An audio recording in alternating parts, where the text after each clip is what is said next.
ഇവിടെ ഇരിക്കുന്നവരിൽ ആർക്കെങ്കിലും ഗ്രൂമിങ് എന്താണെന്ന് അറിയാത്തവരുണ്ടോ?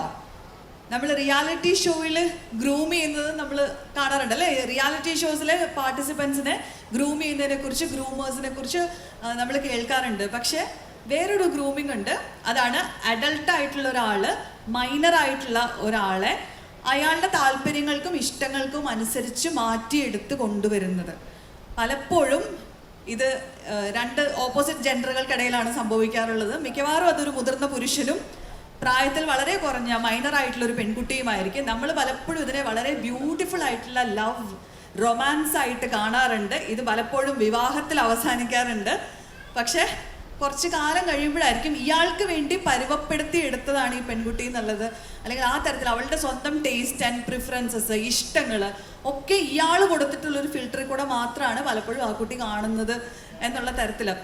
അപ്പോൾ പലരും ഇത് തിരിച്ചറിയാറേ ഇല്ല, അല്ലെങ്കിൽ തിരിച്ചറിയുമ്പോൾ തന്നെ പലപ്പോഴും ലേറ്റ് ആവാറുണ്ട്. അപ്പോൾ ഞാൻ ഈ അടുത്ത കാലത്ത് എൻ്റെ യൂട്യൂബിൽ ഇതിനെക്കുറിച്ച് വളരെ ഡീറ്റെയിൽ ആയിട്ടുള്ളൊരു വീഡിയോ ചെയ്തിട്ടുണ്ടായിരുന്നു. എന്തുകൊണ്ടാണ് ഗ്രൂമിങ് റിയൽ ലവ് അല്ലാത്തത് എന്നുള്ളത്. ഒരാൾ കൃത്യമായ ഉദ്ദേശത്തോടെ, ഇന്നാണെങ്കിൽ അതിനുള്ള സാഹചര്യങ്ങൾ ഒരുപാടുണ്ട്. നേരത്തെ ഡോക്ടർ പറഞ്ഞ പോലെ നമ്മൾ ആ കെയർ നമ്മുടെ കുട്ടിക്ക് കൊടുത്തില്ല എന്നുള്ളത്. പല കുട്ടികളും സംസാരിക്കാൻ, കണക്ഷൻസ് ഉണ്ടാക്കാൻ, ഇമോഷണലി നമുക്ക് വേണ്ടി അവൈലബിൾ ആവുന്ന ഒരു സ്പേസ് കണ്ടുപിടിക്കാൻ വേണ്ടിയിട്ടാണ് ഇത്തരം ആളുകളിലേക്ക് ചെന്നപ്പെടാറുള്ളത്. അപ്പോൾ ഈ ഗ്രൂം ചെയ്യുന്ന ആൾക്കാർ പെർട്ടിക്കുലർലി കണ്ടുപിടിക്കുന്നത് ഒറ്റപ്പെടൽ അനുഭവിക്കുന്ന കുട്ടികളെയാണ്. അപ്പോൾ അവർ എന്നിട്ട് പറയും, നിന്റെ പേരൻസ് ഒന്നും ആരും നിനക്ക് കേൾക്കാനില്ലല്ലേ, ഇത്ര നല്ലൊരു കുട്ടി ഉണ്ടായിട്ട് ഞാനുണ്ട്, ഞാൻ കേൾക്കാം, ഞാൻ നിനക്ക് വേണ്ടി അവൈലബിൾ ആവാം, നിനക്ക് അച്ഛനും അമ്മയും ചെയ്തു തരാത്ത എന്ത് കാര്യമുള്ളത്, ഞാൻ വേണമെങ്കിൽ ഫിനാൻഷ്യലി അതിന് സഹായിക്കാം, നിന്റെ ആഗ്രഹങ്ങൾക്കൊപ്പം നിൽക്കാം, നീ മിടുക്കിയാണ്.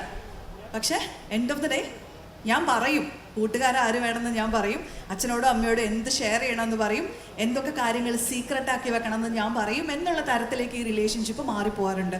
അപ്പോൾ ഇങ്ങനെ സേഫ് അല്ലാത്ത സ്പേസുകളിലേക്ക് കുട്ടികൾ ചെന്ന് പെടാതിരിക്കാൻ തീർച്ചയായിട്ടും പേരൻസ് മുൻകൈ എടുക്കേണ്ടതാണ്.